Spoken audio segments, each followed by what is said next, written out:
మాధవ గోపి ఎంగల్ యాదవ గోపి మాధవ గోపి ఎంగల్ యాదవ గోపి గోవింద రుకుమా గోపాల రుకుమా మాధవ రుకుమా ఎంగల్ యాదవ రుకుమా మాధవ రుకుమా ఎంగల్ యాదవ రుకుమా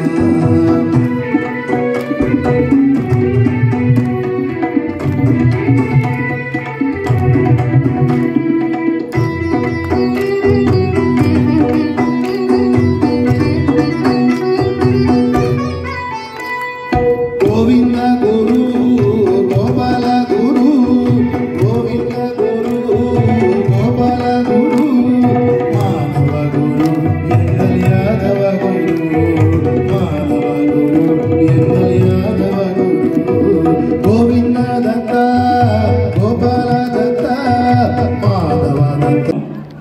చాలా మందికి పూర్తి స్థాయిలో అవగాహన కూడా ఇప్పుడు ఉన్నటువంటి జనరేషన్ కి పూర్తిగా దూరం అవుతుంది మన సంస్కృతి. దీన్ని ఉద్దేశం చేసుకుని మేము సనాతన ధర్మ ప్రచార సమితి అని ఒక సంస్థను ఏర్పాటు చేశాం.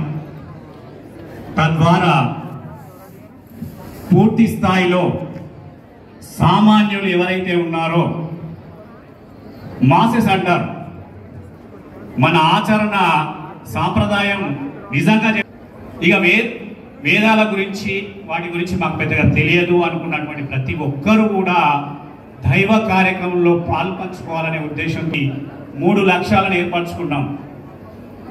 ఒకటి, ఎక్కడైతే కార్యక్షేత్రంలో పనిచేస్తున్నటువంటి సత్సంగులు ఎవరున్నారు వాళ్ళని గుర్తించడం, ఎక్కడైతే భక్తులు తమంతట తాముగా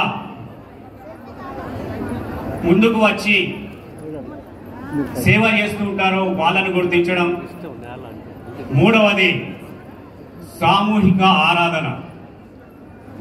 సామూహిక ఆరాధన ఈ 3 లక్ష్యాలతో ముందు 5 సంవత్సరాలు పనిచేయాలనుకున్నాం. సంవత్సరాల్లో మేము అనుకున్నటువంటి లక్ష్యాన్ని గోదావరికని ప్రాంతం నుంచి మొదలుపెట్టాం.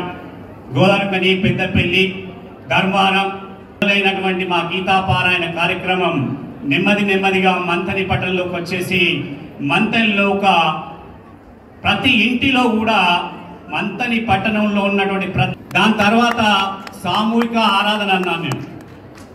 ఆ తర్వాత ఆలోచన చేసి రెండో స్టెప్ సామూహిక ఆరాధన కొనసాగించాం.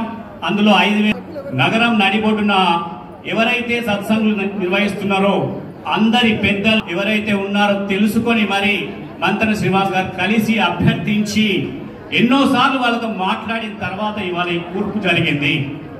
ఈ కూర్పు చిన్నగా జరగలేదు. దాదాపు 6 నెలల నుంచి ఆయన ప్రయత్నం చేశారు. మేము కేవలం వ్యూహము ఆచరణ మాత్రం, మేము ప్రణాళికను మాత్రమే చెప్పాం. కానీ ఆయన నిరంతరం తన శ్రమతో వీళ్ళందరినీ ఇక్కడ కూర్చోబెట్టారు. ఈ కూర్చోవడానికి కారణం ఆయన శ్రమ. తర్వాత ఈ పారాయణం అనేది ఏదైతే ఉందో కేవలం కొంతమంది మేము స్టేజ్ మీద ఉండాలి, కొంతమంది కింద ఉండాలి, ఇవన్నీ ఎందుకు అని చెప్పేసి ఆ ఆలోచన కూడా అధ్యాయులుగా విభజించి